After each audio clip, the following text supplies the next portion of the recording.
3, 2, 1. Tushar, it's Gupta, right? Is it ever Gupta? No, it's Gupta. It's always Gupta, right? Yeah, it is always Gupta. Because I swear, I must have heard an old friend or something say it was Gupta. It's Gupta. I'm like, no, it's not. It's not Gupta. It's pretty Gupta, right? Yeah. It's a very common name in India, right? Oh yeah, super common. You'll find millions of us. You know, yeah. If you just want to lean forward, Sure. a little bit anyway, it's just to help. So I went to Drexel University in Philly. Okay. And that's when I was open to the world of Patels. Okay. I'm like, oh my God, everyone's a Patel. Oh, yeah, I had a yeah. friend, Encore Patel. Yeah. He had a roommate named Encore Patel, and they didn't know each other. Yeah. Like, somehow the residence halls, just like student housing said, all right, I don't know what they were thinking, if they really thought they were two separate people, or if they just thought there was the same person, and they just duplicated them in the same room. Yeah. But two Encore Patels that had never met each other became roommates. Oh yeah, that's quite possible for people from India, because Ankur Patel is I don't know, it's super common. Like, I'm sure I must have met some Ankur Patel, but I don't remember. So Encore is a common name too. Oh yeah. Ankur. Yeah, that's a super common name, more common than my first name. But Tushar is pretty common, right? Not very common. It's common, but yeah, not as common as Ankur. Ankur is like super common. All right. It's like John. All right. So I'm sitting with Tushar Gupta. We can't call you doctor yet. No, not yet. You're I'm like a student. almost doctor. The almost doctor of what? Mechanical engineering. Mechanical engineering at RPI. Yeah. And just a smart dude who knows a lot of crap. We started talking about batteries one day, and I was like, oh my God, I got to learn what the heck is in this guy's head. So yeah, you just came back from India. You just came back from home. You went to school in India, undergrad, and now you're doing your PhD at RPI. Yes. How did that happen? Well, I really wanted to get into research, and there are not a lot of research opportunities back in India. It's like, okay, I gotta go to a school that allows me to do interesting research, and I couldn't find one in India, and I just applied to schools in the US and in Germany, I think, and I got in through RPI, and I was like, okay, this is a good school, let's go there. Just like that? Yeah. I just I knew someone who was already going to RPI, so I talked to him, and he was like, "Yeah, this is a great school. These are the kind of things that you can learn here, and these are the research areas that we focus on." And I was like, "Yeah, that sounds pretty cool." And yeah, that's how I ended up here. So you did your undergrad in mechanical engineering, and then now your master's also? Or no. did you skip master's and go right to PhD? No, I actually did get a master's, but that was not in engineering. I have a master's in business. All right. Yeah. Why did you not like engineering after a while? Or just thought it would be a good supplement? I was interested in learning about business, so that was like a tough choice I had to make after getting my bachelor's degree. And okay, do I want to continue with engineering right now, or do I want to learn about business?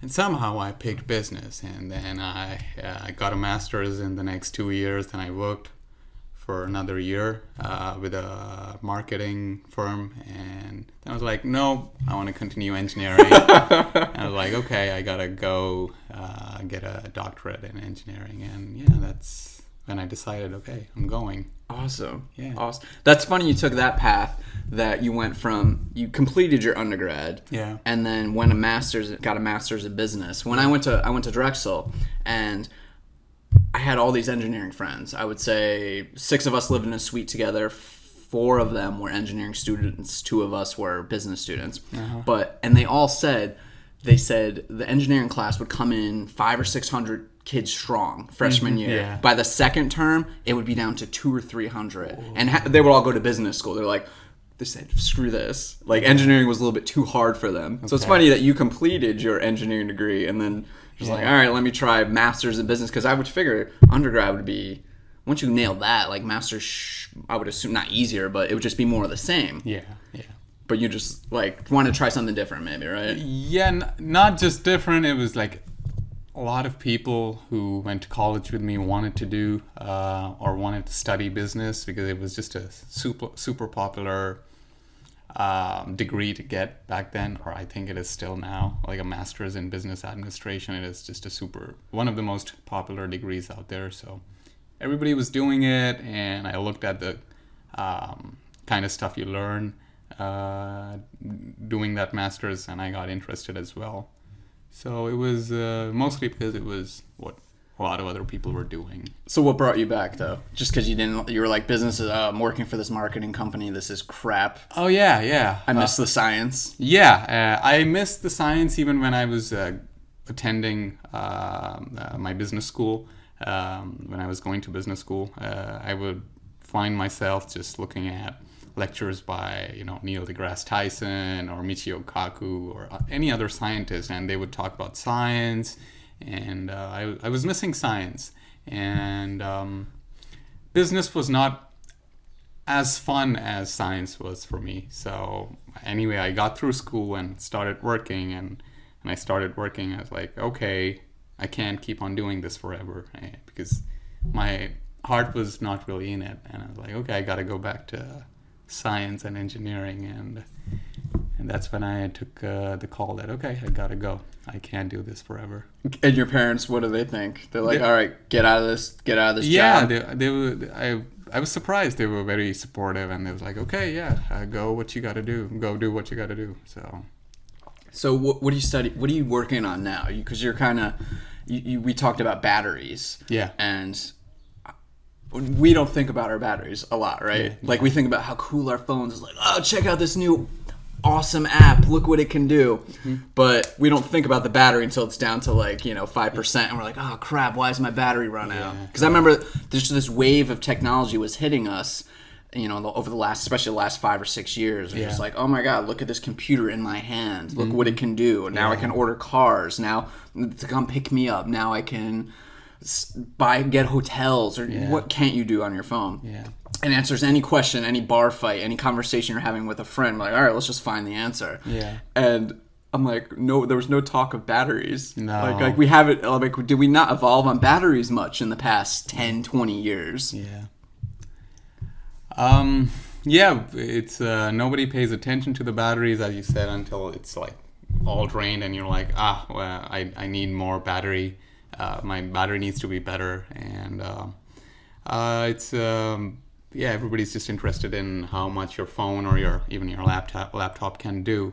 But these batteries have been around for over 2 decades now. The kind of batteries that we find in our phones and laptops, and since the early 90s, they've been pretty much the same. Not a lot has changed. So I'll start talking about the specific battery that you find in phones and laptops. So what is a lithium-ion battery? Yeah, that's what I was. What getting. is that? Yeah, that's what I was getting to. So that is the most common type of battery that you will find in phones and laptops and most consumer electronic devices today. And a lithium-ion battery, that's the name. It's just a battery that uses lithium ions to store charge, because that's what a battery does. It stores charge, and it delivers that charge whenever you need it to run a phone, to run a computer, or now even to run electric cars like Teslas. So inside the battery, you have 2 terminals, a positive terminal and a negative terminal. And when you're using up the battery, what just happens that lithium ions go from one terminal to the other, and that's basically what is happening to make the charge flow, and that's how you get power out of a lithium ion battery. But to answer your question, what is a lithium ion battery? It's a battery that uses lithium ions to store charge. What is a lithium ion? Would be right. Now see, all I know about lithium is it was the name of a Nirvana song in the 90s. Okay. And that was the first time I heard lithium. And then I heard it was a drug that people did, there's medical uses for it. Yeah. And now, of course, I told you I started getting into astrophysics and astronomy and stuff. And I realized that's one of those light elements, of course, that are born in the heart of a star. Like you got, it's just one of the light ones that were produced in the heart of a star. And we can't create lithium anywhere. Right? Yeah. Does that mean it's a rock? Does that mean it's a gas? Like, what is in the battery that is lithium? Okay. So I'll start by answering your question, what is lithium? Then I'll get to what is the lithium inside a battery, because they can be different things. So the first question, what is lithium? So everything we know, like every object that you see or touch or encounter in daily life is made up of atoms. Everything. You are made up of atoms. This table is made up of atoms. That chair is made up of atoms. And lithium is basically the name of a kind of atom. When you look at what the universe is made of, the most common element in the entire universe is hydrogen. And after that, you have helium. And the difference between hydrogen and helium is that a hydrogen atom has one proton at its center. If you go back to high school physics, we learned that an atom is made up of protons, neutrons, and electrons, right? So a hydrogen atom is the simplest atom and the most abundant atom in the universe. It has one proton at the center of the atom and one electron that revolves around that proton. So one proton and one electron, just two particles, and one of them is going around the other. That's a hydrogen atom. Now, if you go to the next most simple atom, that's a helium atom. It'll have two protons and two neutrons in the center. Now, this new particle comes in called a neutron. So two protons and two neutrons in the center. You have two electrons going around them. Okay? So we started with one proton with the hydrogen atom. Then we got to two protons with the helium atom. Mm-hmm. Then you get to three protons and I think three neutrons in the center. And you have three electrons going around them. That's a lithium atom.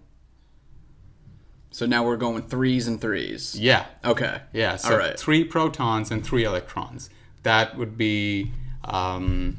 that would be the lithium atom. That's how you identify the lithium atom. It's just, if you want to talk about another way to look at these, we can also look at atoms just by numbers, that how many protons are at its center. So hydrogen would be one proton, helium would be two protons, and lithium would be three. This is called atomic number. Like physicists and chemists refer to atoms by atomic numbers. Mm-hmm. So hydrogen is atomic number 1, and helium is atomic number 2, and lithium is atomic number 3. So you can also look at elements by their numbers. So lithium is the third most simple element out there, and as you said, it's made in the heart of a dying star. Basically, all elements in the universe are made in the hearts of dying stars, especially heavy elements. Lithium is a light element. Heavier elements like iron and oxygen, they're also made inside the hearts of dying stars. There's no element except hydrogen and helium that's not made in the heart of a dying star.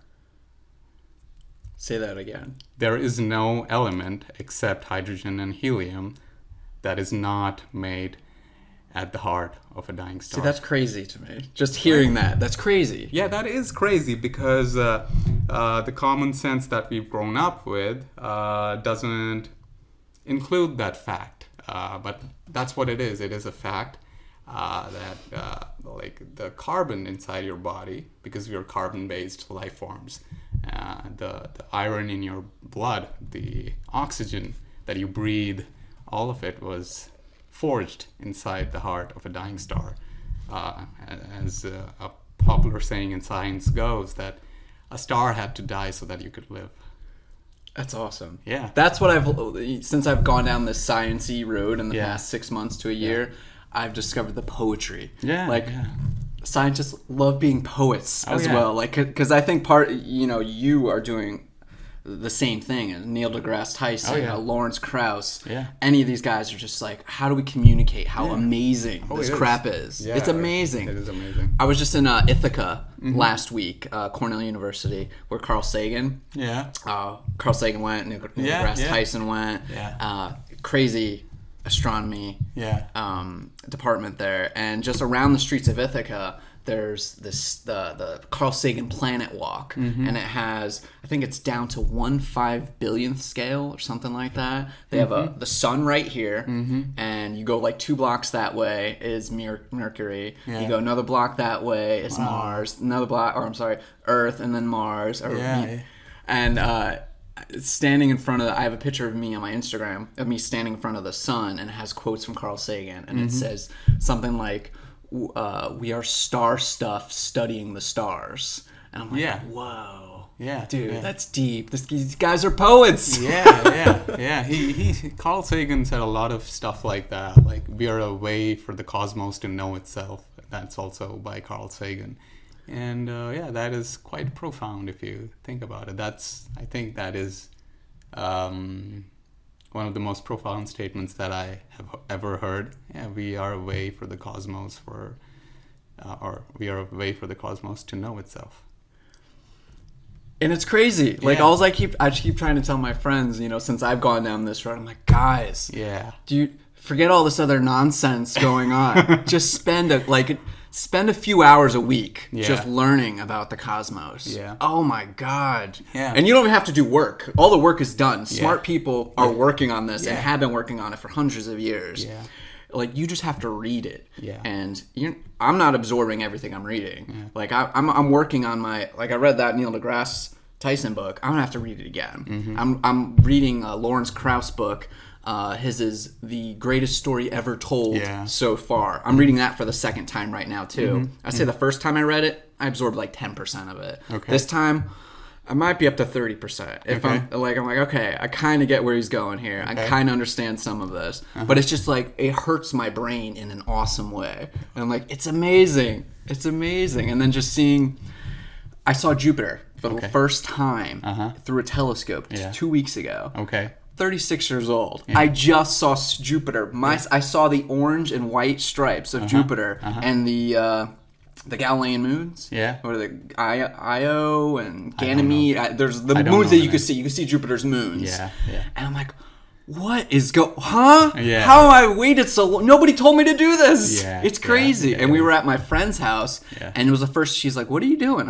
I was bringing the telescope out of the car. She's like, "What are you doing?" I was like, "We're gonna look at Jupiter tonight." And she's like, "Okay, let's see where this goes." And it was the first time she had ever seen it. First time my girlfriend had ever seen it. And we're all like almost 40. And we couldn't stop looking at it. And it was crazy having to adjust the telescope because we're moving, Jupiter's moving. And I'm like, oh my God, we're all part of this. We are this crap. Like, it started to like connect some dots.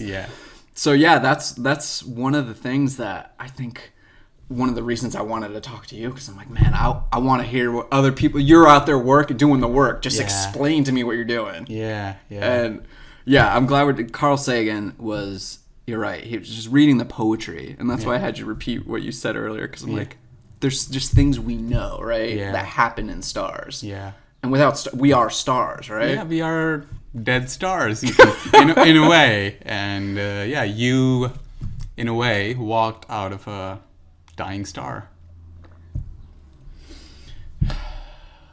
I could let that sit in, like, that's you could just keep thinking on about it for hours. Sometimes I do, and it's beautiful, and it's great that you put in so much effort into reading about science and getting to know more about the things that science has to say, because science is hard. I don't say it's easy. It requires effort and it requires perseverance, but it's quite rewarding at the end. I would say if you put in the effort, the things you learn and the things you experience are quite rewarding.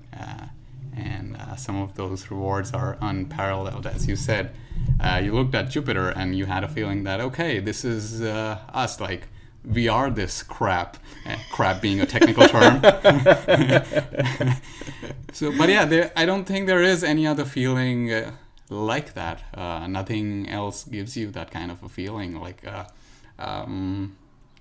deGrasse Tyson once said that when people look at the universe, sometimes they tend to feel small.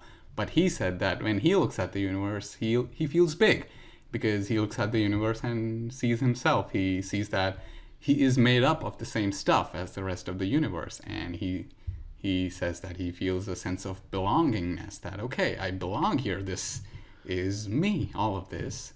I'm made of the same stuff. And that is quite empowering and calming at the same time. And yeah, it's just a wonderful, wonderful feeling. It is to be, you're connected. Yeah, yeah. Like, I think we spend so much of our lives feeling either disassociated with our fellow people, and disassociated with the world. Nobody's explained you what the hell's going on. Like you decided, like, all right, I guess I'm gonna try a marketing job and let me try to feel connection to the world through that. That's the path I should go on. Yeah. And it was the same thing with me in school. Like, what should I do? All right, I'll just go that way. I don't know what I'm doing. But that kind of statement right there, it makes you like, oh. In a good way, I mean this in a good way, it doesn't matter.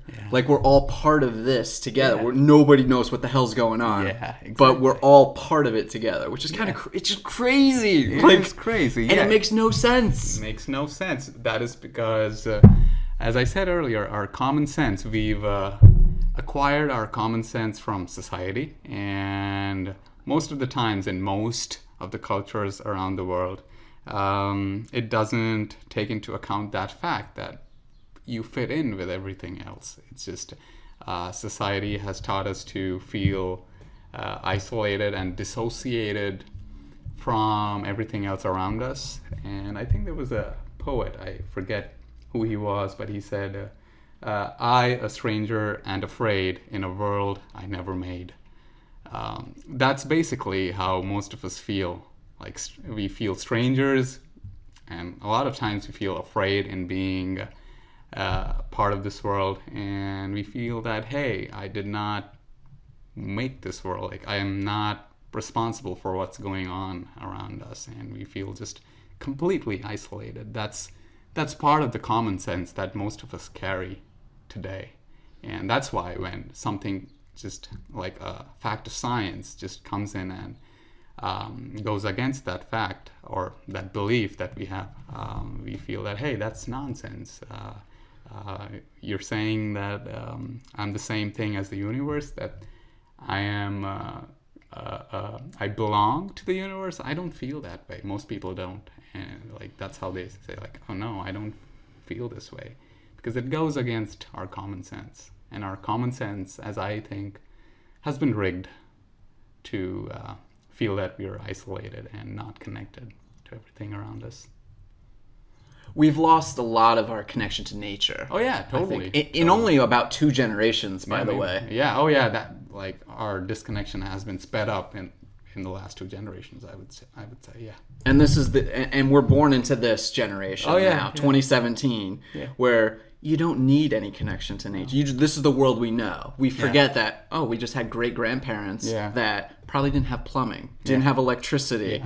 They looked at the stars every night. Like, every night they were there, and they were sitting there thinking, like, what is going on? They felt a connection to that. They created astrological charts to try to explain what was going on. And do you know how to start a fire, like a campfire? I don't.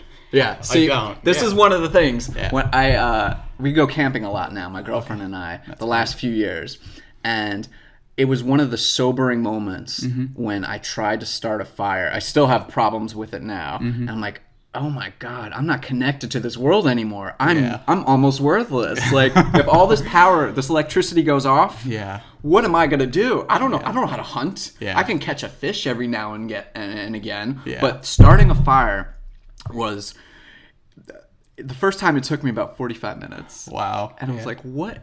How do I not know how to start a fire when only 2-3 generations ago, for tens of thousands of years, you had to know how to start a fire. It was the most incredible thing you could do. Everyone had to do it. And so when felt that was one of my reconnection. Like, okay, I really got to reconnect to nature, because I'm feeling not part of this world anymore. Like, there's 2 different worlds going on here. There's the city world where everything's taken care of for you. As long as you got some numbers, digits in your bank account, everything will come your way. And then there's the other world that doesn't care about you. You go out in the middle of the woods, it doesn't care. There's no money to save you. There's no one to save you. You have to figure this out. And that's how humans have lived for thousands and thousands of years, except for like the past 200 years, maybe. So I had a friend, and I'm trying to like have other friends do this too, that have like their corporate office jobs, just haven't been outside or camping ever. Went camping with a friend 2 weeks ago, and I made him start the fire. I went for a walk, came back an hour and 20 minutes later. Yeah. He said I could see the smoke coming up. Yeah. And I'm like, dude, awesome, you did it. And he's like, dude, I just started he's like, I started this trying to get this campfire going the moment you left, and I just got it. It took him over an hour, but he stuck with it. That's nice. I was like, I hope he lets that seep in, how amazing that was, how important that was. Because we don't think any of this stuff is important. Like, we don't think the stars are important. We don't think thinking we're part of this is important. We don't think connection with nature, and this is hippie Doug. but it's real. It's real. I think everyone should have a bit of hippie in them. Yeah. And starting that fire, how incredible that is, how empowering it is to feel that you're part of the universe and you can survive. Yeah. Survival is important. We've got too easy. Surviving is way too easy. Now it is. Yeah, and we've paid a price for it being too easy. Most of us are bored, in a way. Nothing's interesting is happening. I just go to work, come back, go to bed, and go to work again the next day. Everything is convenient. It's easy, but I think we've started to pay the price by being bored, and we lack our connection to nature, and that's why I think a lot of our boredom stems from that loss of connection. I think a lot of the depressions we have, the depression we have in society, the overall just the mopiness, people not taking care of their bodies, not taking care of their minds, is derived from, I think, we evolved with struggle, right? Yeah. Like, we evolved. We had to worry about wolves and bears and lions and tigers. And in India, where are you from in India? Like, were there tigers? Oh, yeah. Was that a tiger region? We have tons of tigers. So you had ancestors that had to run from tigers. Yeah.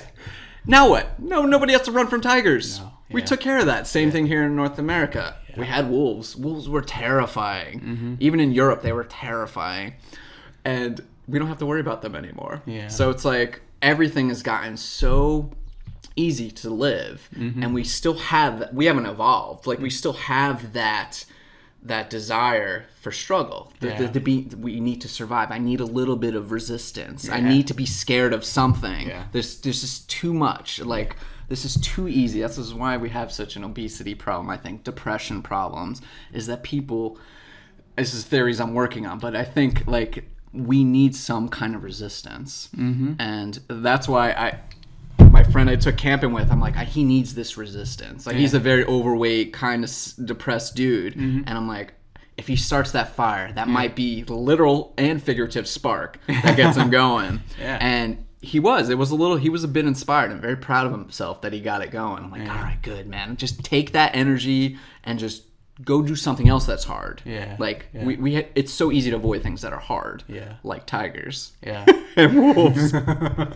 Are there still, like, wild tigers in your region? In India, no. We have most of them inside, what should I say, controlled spaces. We call them national parks. Preserves and preserves and national parks. So you'll just find them there, and there are no, I don't think there are tigers just running wild. There's no tiger attacks lately? Like, would that make the news? That would. Yeah, they would. That would make the news, but that would be a tiger that escaped from some kind of preserve, and they would get it back eventually, get it back to, or get it away from people eventually.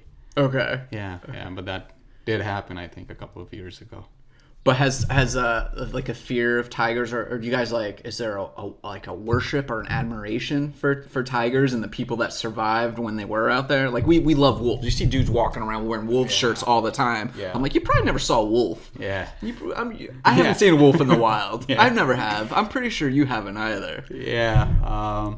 Well, I think, as the popular saying goes, that anything that can kill you, you should respect it. So I think people in India have a lot of respect for tigers, and a lot of people are afraid of them, because most of us have at least seen a tiger in a zoo.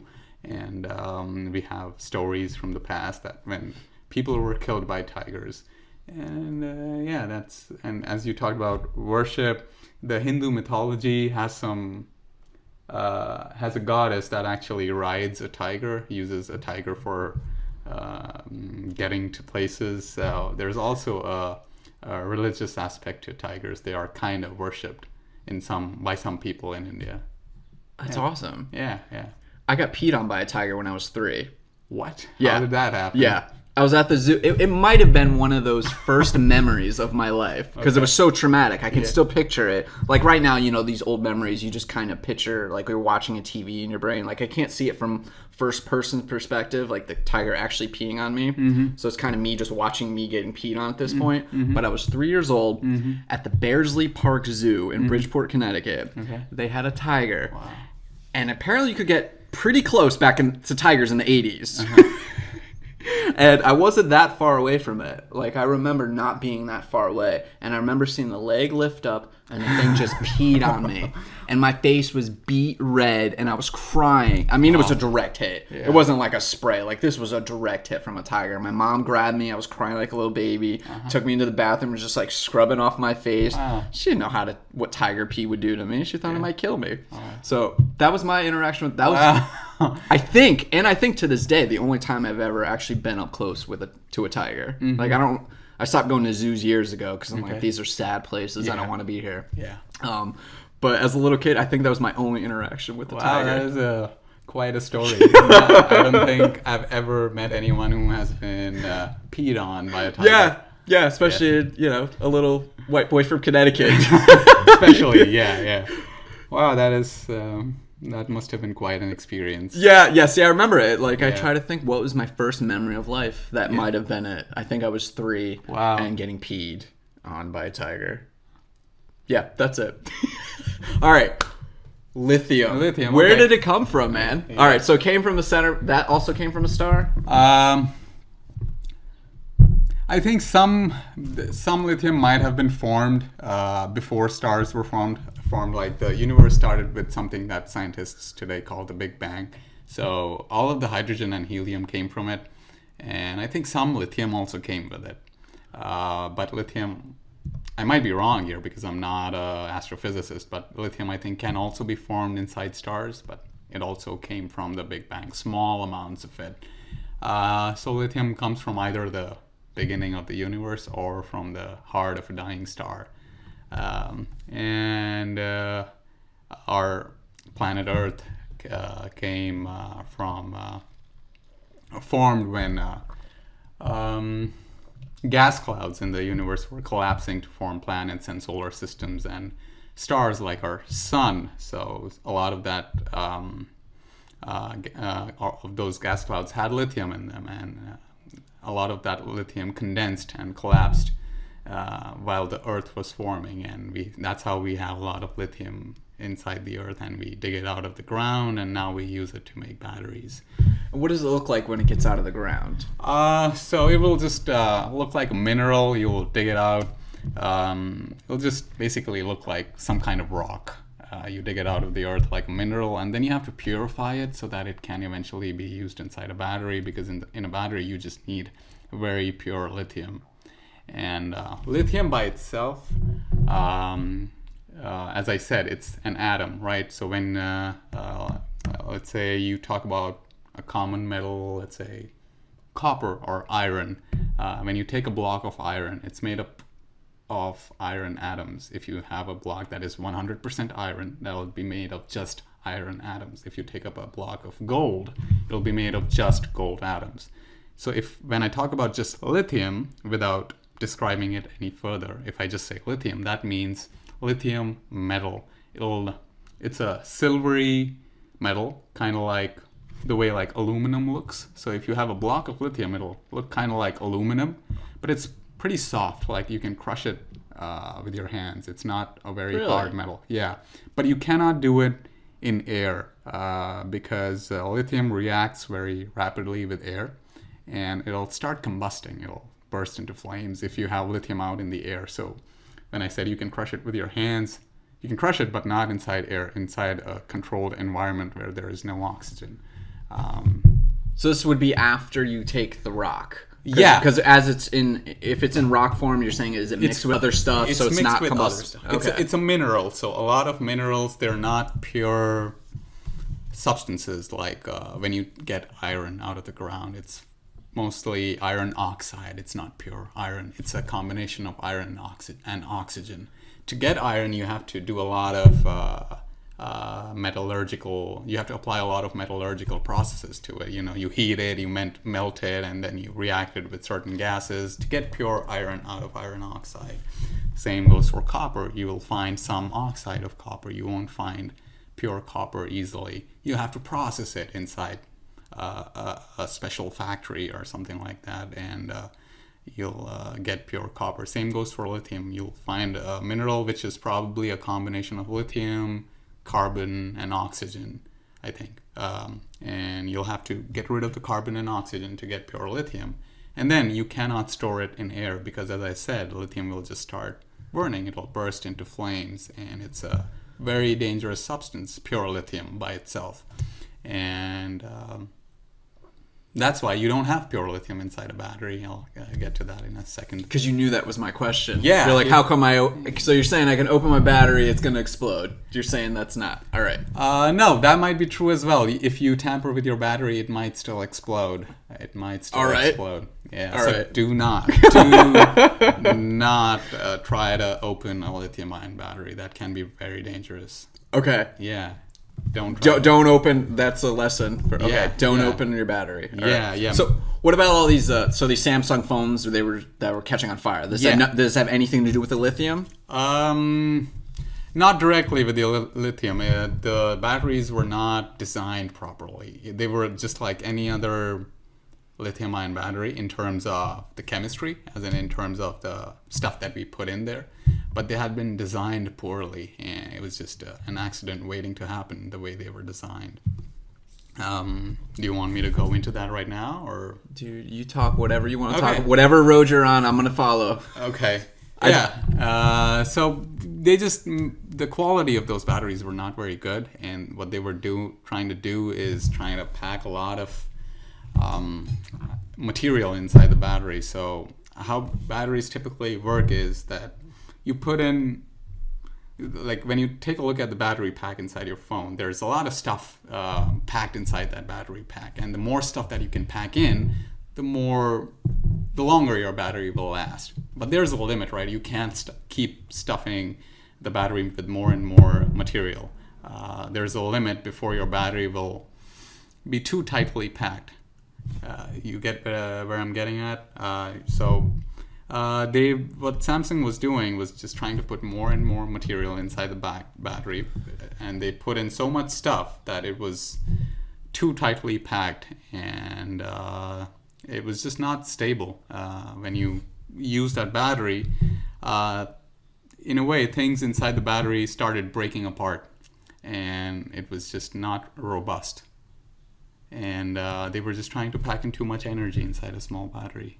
Okay, so they were just trying to make a longer lasting battery? Yeah. Is that essentially it? Yeah, and it's just like, you're trying to put in too much gas inside your tank. There's only so much your car can hold, and if you put in too much gas, it'll come out of your tank and probably start a fire.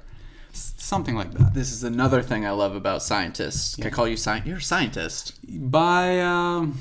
Let's call you're a scientist. Okay, for the purposes of this conversation, you're a scientist. My position in my job is not of a scientist, but the way I think and the way I behave every day is like a scientist. My point is, scientists love metaphors. Yeah, that's the thing. When I'm reading these books, Lawrence Krauss, Tyson. It's all about metaphors. I'm like, oh, good. Thank you for the metaphor. Because I was with you on the stuff in the battery. I'm like, all right, I get it. But until you use the gas tank metaphor, I'm like, okay, I gotcha. Yeah, because I knew when I was, I could hear myself talking, and I was like, I'm not making a lot of sense right now. I got to use an analogy. Analogies are great and for explaining stuff. So basically trying to put too much gas in the tank. That's what they tried to do. Okay. And it eventually failed, and the stuff that goes inside a battery is quite flammable, and that's why when things broke inside the battery, that started a fire and caused explosions, and it's just not a safe design for that. What Samsung was trying to do.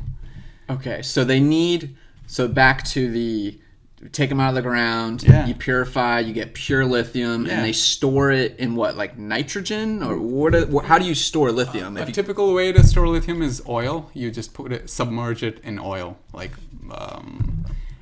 it's mineral oil. I don't know what exact kind of oil it is, but it falls inside the category of mineral oils. But it's just a regular oil that you can use for lubricating machinery. It's that kind of oil.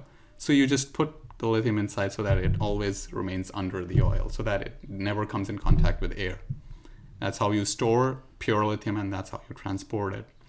You can also do what, as you said, store it in an inert gas. So nitrogen is an inert gas. It does not react easily with any other thing. So how do we do it at RPI? We store lithium in a container which has argon in it. Argon is another gas which is just very non-reactive. It will not react with anything. It will not react with lithium.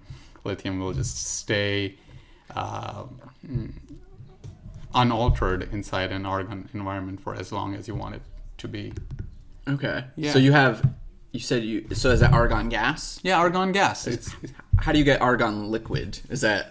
You can make argon liquid. So if you take any gas and you cool it down sufficiently, it'll form a liquid, just like, when you cool down steam, it becomes water. It becomes liquid water. So the same goes for any gas. It's just that to get to argon, you'll have to go to, I don't know, something like negative 200 degrees Celsius or something like that. Something like that. Okay. Like, something tough to get to. Yeah, maintain. You'll need very special equipment to do that kind of stuff. All right, so if you're storing lithium in argon gas, Yeah. Is it one of these things where you stick your hands in with gloves? Oh yeah, that's exactly All it, right. man. Those things are called glove boxes. So inside the box there's pure argon, and outside it's you and the atmosphere of the Earth. So yeah, there is, and the interface has two gloves that you can stick your hands in, and you can work inside the box with lithium or any other reactive material. So we use glove boxes. I use glove boxes. Is that what most of your day is, inside of glove box? Not most of my day, but yeah, a substantial amount of my day. Yeah, I spend a lot of time with glove boxes. All right, so we got the pure lithium. Yeah. And how much pure lithium are we talking? Like a pinky size or like a brick? For what? For anything. Like how much is in your phone or your computer? Oh, inside your phone, the amount of lithium that's there would be like, 3 grams maybe? So a very small amount. Okay. Not a lot. 3 grams would be like, how much?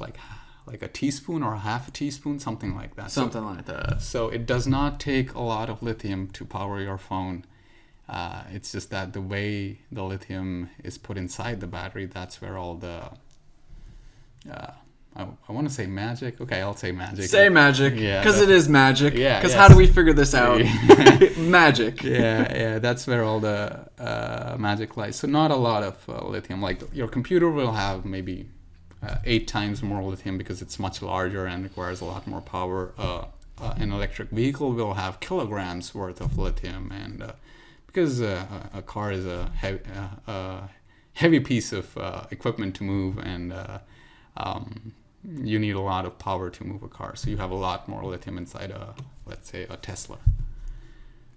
How do we ionize this? Right. So getting to the lithium ions. So as I was talking about atoms, a lithium atom has 3 protons and 3 electrons. So on the whole, the atom is neutral. I think all of us read this back in high school science, that atoms are neutral. All atoms are neutral. So in a lithium atom, as I said, you have 3 protons and 3 electrons. Each proton has a positive charge, and each electron has a negative charge. So you have 3 positives, 3 negatives. So you get a net charge of 0. But if you're able to take one of the electrons away, you take it outside of the atom, what you're left with is a lithium ion.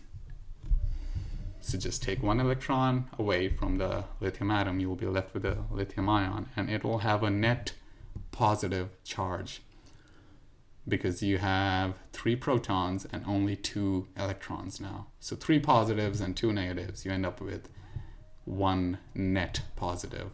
Okay. That's a lithium ion, basically. How do we get that electron out of there?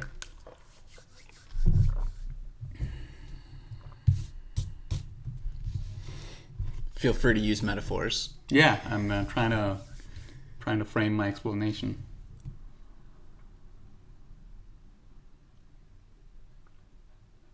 Okay, so it's not that complex actually. When you charge your phone, you're charging the battery. So what you're doing is you're connecting your phone to a power outlet, and what that does is that power outlet removes that electron from the lithium atom by applying a voltage, basically, because your power outlets have 110 volts, right? We don't use 110 volts.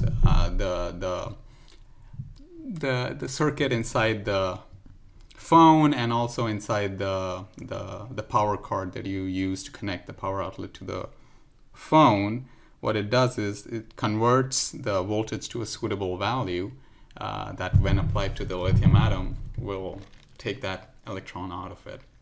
It's basically, you're just pulling that electron out of that atom by applying a voltage. That's what voltages do. They make electric charge move in a way you want them to. Just like, we read that positive charge attracts a negative charge, right? Opposites attract each other. So basically, that voltage that you get through the power outlet, when that is applied to the battery, it sucks the electron away from the lithium. And that's how you create a lithium ion. And so the ionization occurs when you're charging, you're saying, when it's charged. When you're charging, yes, that's when the lithium gets converted into a lithium ion. Ah, Yes. okay. So you're using the voltage to suck away those electrons from the lithium, and you get lithium ions, and each lithium ion is carrying a positive charge. So you have created charge inside a battery, and those lithium ions get stored inside the battery after charging, and you have stored charge basically by charging the battery. There is a lot of detail. I'm really giving you Yes. a crude explanation. Yeah. There is a I'm sure there's a ton more subtlety. oh yeah, And there more. is, because I'm having a hard time right now to keep myself from talking chemistry, but there's a lot of chemistry that goes inside it. But basically, that's what you do. You use the electricity to take those electrons out, because to do that you need energy, because the lithium atom really likes those electrons, so it doesn't want to give them away. To create an ion, you need energy. We get that energy from the power outlet in your wall, and we just use that energy to grab that electron and take it away from the lithium atom, and we have created charge inside a battery. Oh my god, I'm learning this for the first time in my life. Yeah. So is this why, like you talked about computer chargers, cell phone chargers, like Tesla have a different charger. Is this why different products have different chargers? Yes. Like you're supposed to use the recommended charger? Yes. Because if you use the wrong charger, you might apply the wrong voltage or the wrong current to your battery, and each battery is designed to work at a specific voltage and a specific current. If you don't use that specific voltage or current, that you might damage your battery. You might even start a fire. Okay. Because if, let's say, if a battery is designed to work at 3 volts, but if you apply 5 volts to it, you might start overheating the battery, and then it might start burning, and you will not like that once a battery starts burning, because you have a lot of nasty stuff inside the battery, and it might explode. Oh man.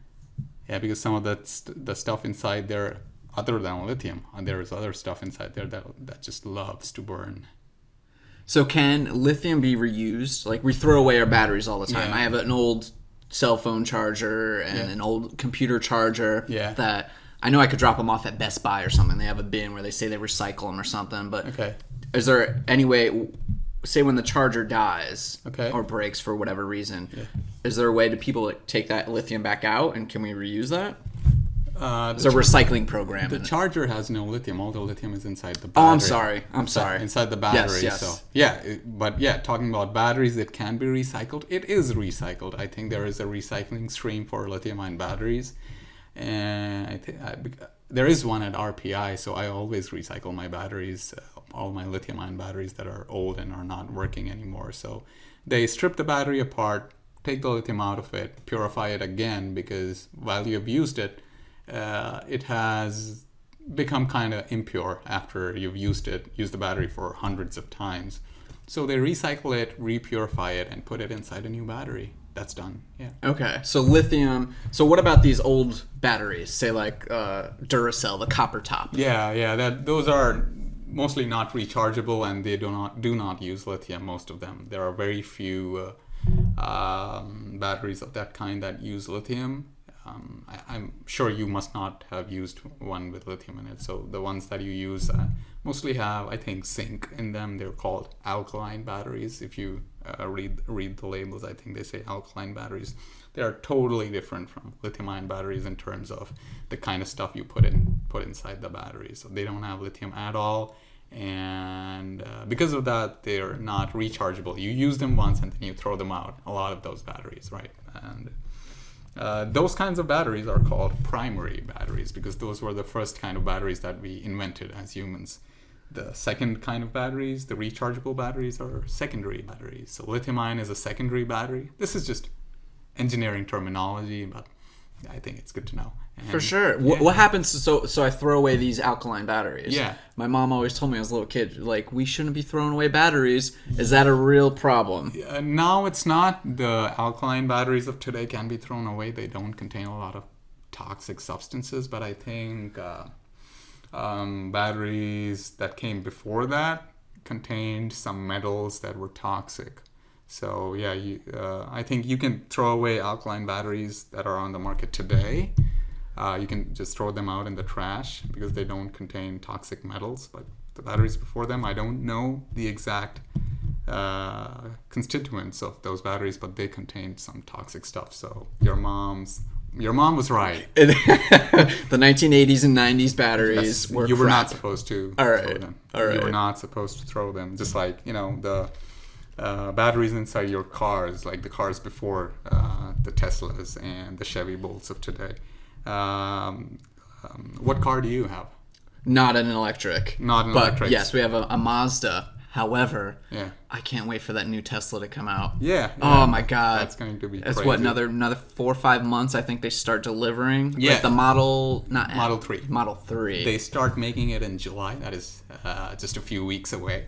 And then by the end of the year, most people will be starting to get deliveries. That will be crazy. I cannot wait to see one on the road. Dude, Yeah. Who is this Elon Musk? Where did he come from? Why don't we have more of these people? Why isn't he president of the world? Like, this is one guy, I think he gets it. Yeah. Like, all this stuff that he's working on. Yeah. He's one of my obsessors, like, following him on Instagram, Twitter, YouTube. yeah. I just want to hear this guy talk. Because I'm like, wait, what are you doing now? Yeah. What, huh?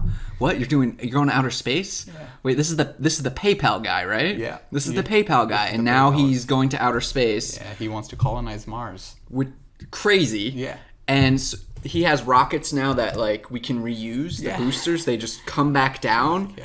What? Yeah, that is crazy. To answer your question, why don't we have more people like him? Because he's crazy, and not a lot of people are crazy. And he is crazy in a good way because he just does not like to say no. I think one of his philosophies is that if the laws of physics allow it, I'll do it. So that's why he wants to go to space, colonize Mars. That's why he wants to have electric vehicles on the road, and he wants to have reusable rockets. So he just thinks of an idea, and if he thinks that will help the world, and if he thinks it's possible, he does it. So he's just crazy. Most of us are not like that. We think of the obstacles and challenges, and we're like, it's just too hard. I think he does not work that way, and if it's hard, he'll do it anyway. And He's a once in a generation kind of person, I think. He is. He is like that. He's just crazy. He's very different from most other people, and that's why he's successful. And he's pretty charismatic, as you said. You like to listen to him. Even I follow him, and I know a lot of other people who follow him. And yeah, he's a really impressive guy. Did you see the other day, I think it was just announced 2 or 3 days ago, the Hyperloop idea, which I first heard about 4 or 5 years ago. Just the concept. He's just throwing it out there. He's like, all right, we're going to do Hyperloop. Somebody do it. Yeah. And just the other day, they said they contracted with some South Korean company to start building the thing. Oh, wow. Like to actually build the port, I don't even know what you call them, the things that go in the tube, the transporters. The pods. The pods. And they're going to go 760 miles an hour. Where are they making in the tube? Somewhere in South Korea. South Korea. He said it's just some South Korean company contract. And I'm like, so he's doing that too. He's doing that. Yeah, he came up with the idea years ago. He just did not have the time to do it himself. So he just put it out there that, okay, here's my idea. Whoever wants to do it, please do it. That's the thing I find most fascinating about him is he goes through all the efforts, all the research, all the money, creates these patents, and doesn't protect the patents. He just says, all right, because he creates the patents because it's important to do that because you can show people how to do it. Like you don't get a patent approved unless it's verifiable that it can work. It gives you all the details of making it work. So he creates these patents and just says, go, everyone else, strangers off the street, Tushar, go, take this patent and make something with it. I don't care. I want people to do this. And I find that that's the opposite of what we're taught, at least in business school, right? Of you make a patent, you got to protect that patent. You need lawyers. You need patent lawyers. You need people to protect it. That's your money. And I find that fascinating. I also find it amazing that he named Tesla after Nikola Tesla, who did the same thing. Like Tesla just like, all right, these are my patents, but the technology is too important for one person and too important for one person just to make money off of this. He's like, fine, I'm not protecting my patents. You guys don't owe me any licensing fees or anything. Just go make this better. And I'm like, oh my God. Like, so I feel like there was that mindset is just so it's unimaginable. It's like who knows people like that? There are very few people like that, and that mindset, as you said, is extraordinary. And we've had a few people in history that have been like that, and they've changed the world for the better. Like the world has been the world was another way before them, and after them it has been infinitely better, I would say. Another example is Michael Faraday. Have you heard the name Michael Faraday? So he was the inventor of the electric generator and electric motor. So how do we have electricity? Because inside power plants there is something called an electric generator that uses either steam or water from a waterfall, which is used to run the generator, and the generator produces electricity. We wouldn't have had that without Michael Faraday, and he did not protect any of his inventions with patents. He just gave it all out that, okay, just use it, make it better, and give everybody electricity. Was he the pioneer of electromagnetism? Yes, I would say, because he showed how a generator and a motor works. So what a generator does is it takes motion, just like the motion that you can get from a waterfall or from running a steam engine, and you can convert that motion, which is mechanical energy, into electricity. And a motor does the opposite of that. A motor takes electricity and turns it into motion. That's how your electric vehicles work. That they take electricity from a battery and they use that electricity to make your wheels turn. You've got motion. So a generator and a motor are pretty much the same device. One does the conversion in one way, the other one does it the opposite way. And Michael Faraday made both of those. He demonstrated how it could be done, and that was the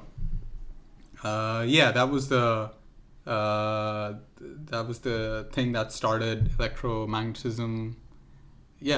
That's how electromagnetism got started, and he just showed how electricity and magnetism are linked, because you need magnets to make both of these things work, generators and motors.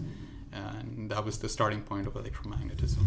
I just came from Niagara Falls, just got back yesterday, and they have a Nikola Tesla statue. No, I've seen it. Yeah. I love it. That was my favorite part. Niagara Falls sucks. I did not like the place. It's a terrible town. Oh, it's just awful. You been there? Yeah, it's awful. Everyone says go to the Canadian side. It's better. Yeah. Sure, it's better, but it's just a lot of shops and stuff. But the American side is so bad. It's so bad. But we have the statue of Nikola Tesla, which is awesome. Cool. Yeah. And I was like, you know what? I got to read up some more on Tesla. I mean, it's been a while, of course. And he referenced Michael Faraday several times, I think. Yeah, and I'm like, that's who he looked to and gave credit to for what he was able to do. Yeah. And so it's like, and Michael Faraday, I only heard the name for the first time, I think, about a year ago. Okay. And I don't know if you've watched the Cosmos series. You had to have watched the Cosmos series. Come on, yeah. I don't know how many times I've watched any of those individual episodes, but it's over double digits. Yeah. And the Michael Faraday, that was my introduction to Michael Faraday. And then also in my Lawrence Krauss book, The Greatest Story Ever Told So Far, he references Michael Faraday as well. And I'm like, Neil deGrasse Tyson, Astrophysics for People in a Hurry. Michael Faraday. I'm like, all right, guess what, Doug? You got to do some Michael Faraday research. Okay. And it just seems like so many of these geniuses that I'm reading up on and following, they all reference Michael Faraday. And it's great that you would bring him up too. I'm like, this is like the Faraday circle. Wow, that's the guy who really should get credit. And here in America, we just love Thomas Edison. Like, he invented the light bulb. Nobody helped him. No, there was no other science that happened before that, right? Maybe Benjamin Franklin flying a kite. Like maybe that was it. Like that's what we're kind of taught in school. It's Benjamin Franklin flew a kite with a key on it, and then skip ahead 150 years and Edison invented the light bulb. It's like, no, it was not that. It's not that simple. Like there's a lot of these unknown geniuses.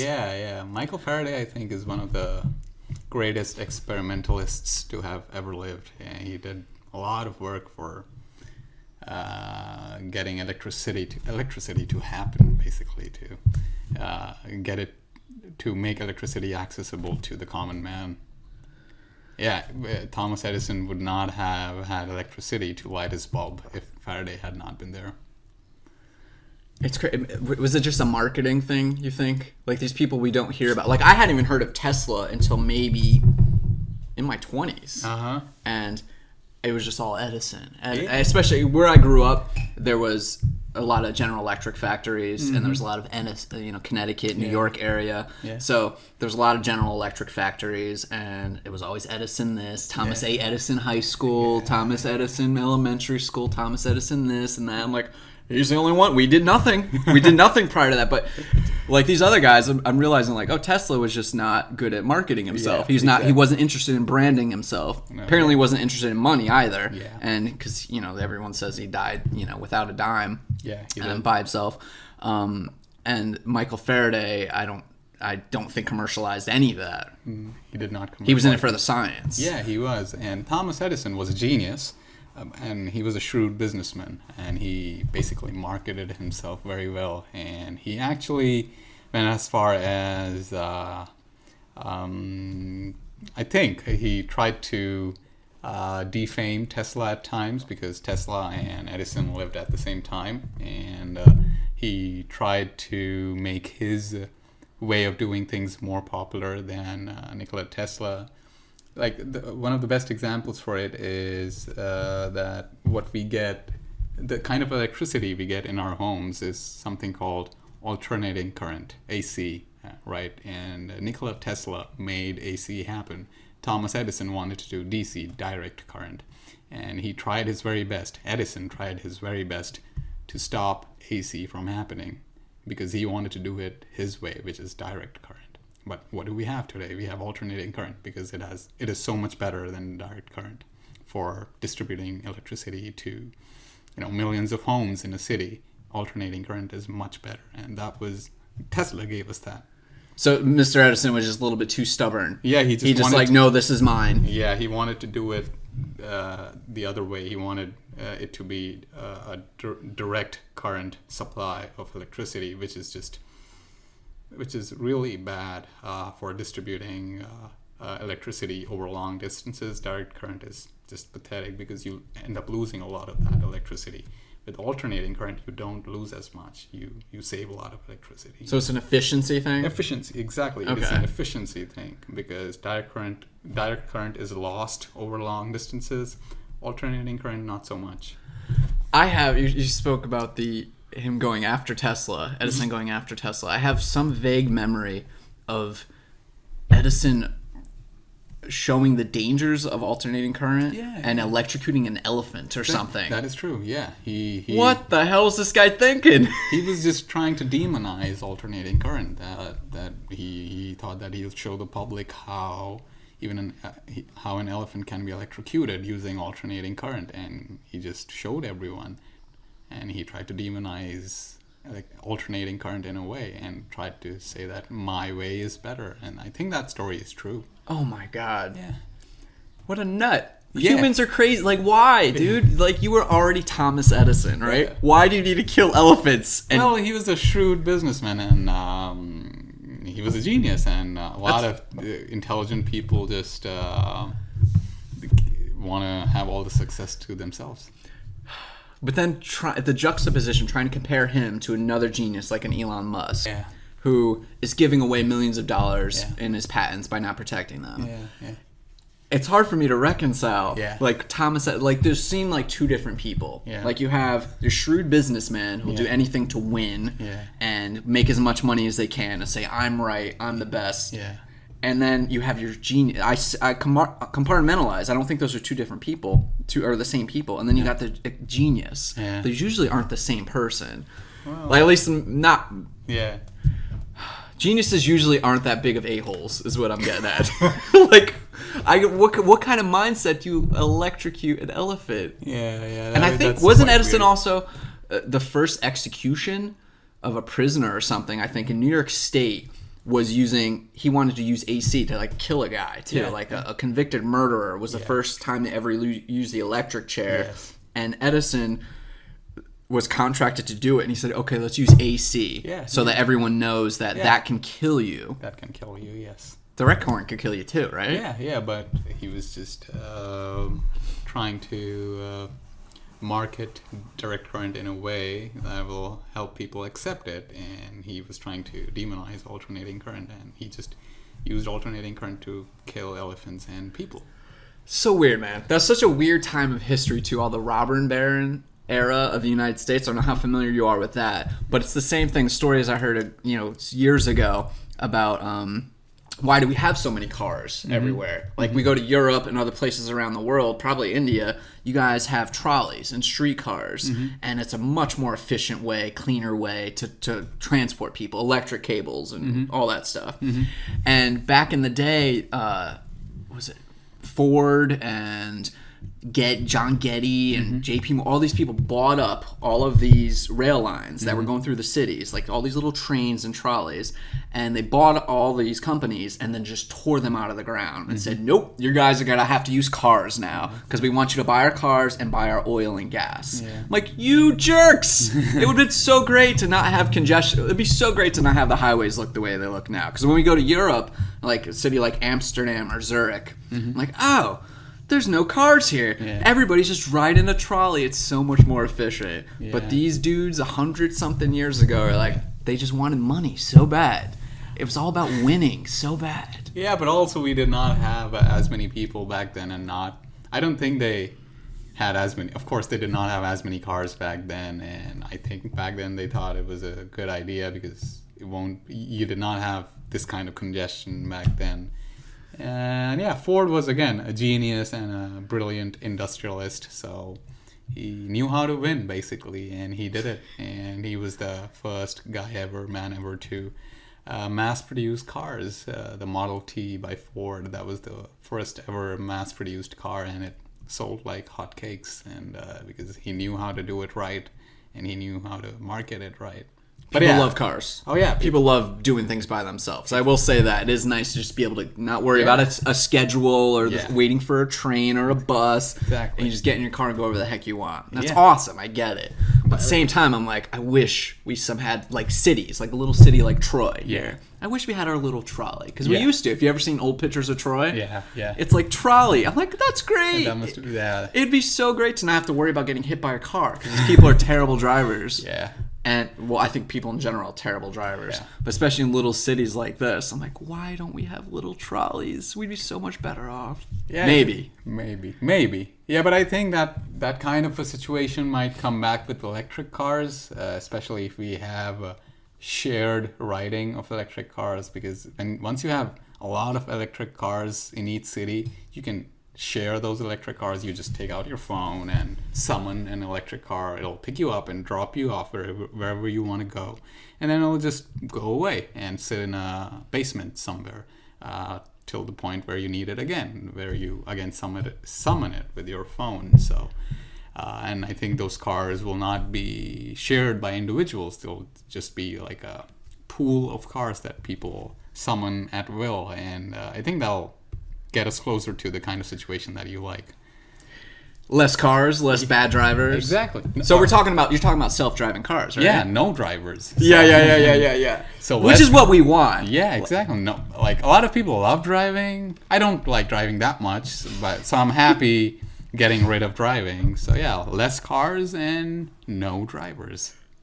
Dude, do you see what Uber is doing in Pittsburgh? I don't know what they're doing. Uber has their self-driving cars. They've had it for maybe 8 or 9 months. This is their test market for it. They got permission from the city of Pittsburgh. I know that. I thought you were referring to something more recent. Oh, no. This is still, well, we just saw our friends that live in Pittsburgh. So it was this new information for me. Okay. Them saying, you just see these self-driving cars going around. You still have the person sitting there for safety reasons, but they're basically just sitting back doing nothing. Yeah. And you just Uber, a car pulls up, you get in, and it starts driving. Yeah. And they say like any of the cars, I guess they're using Audis there, some form of Audis, and they just, I guess, retrofit this thing on top. I guess it's just scanner or radar or whatever. Yeah. It's constantly spinning, and to let you know that it's a self-driving car, maybe you should avoid it. Yeah. But they said, I don't think there's been 1 or 2 accidents, but of course with any of these self-driving cars, especially with the Tesla, they seem to be human errors causing these issues, causing these accidents.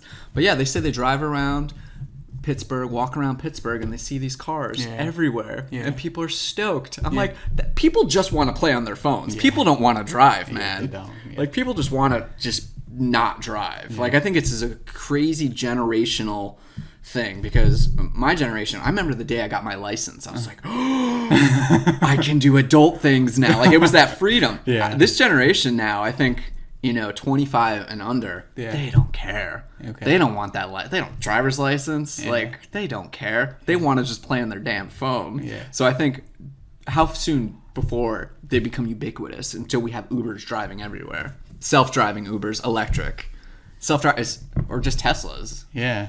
Like, are they gonna marry at some point, Uber and Tesla?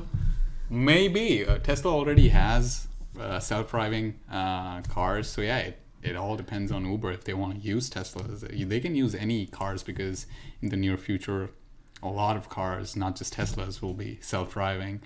And the Tesla Model 3 that will begin rolling off the factory lines next month will have a self-driving feature. And there was a recent TED interview of Elon Musk where he shows a video of a Model 3 just self-driving through, I think, Los Angeles or some busy city, and it just looks magical that there's just a guy sitting on the driver's seat for legal purposes only, and the car just drives itself through the city, and it just seems phenomenal. And we're gonna have a lot of cars like that.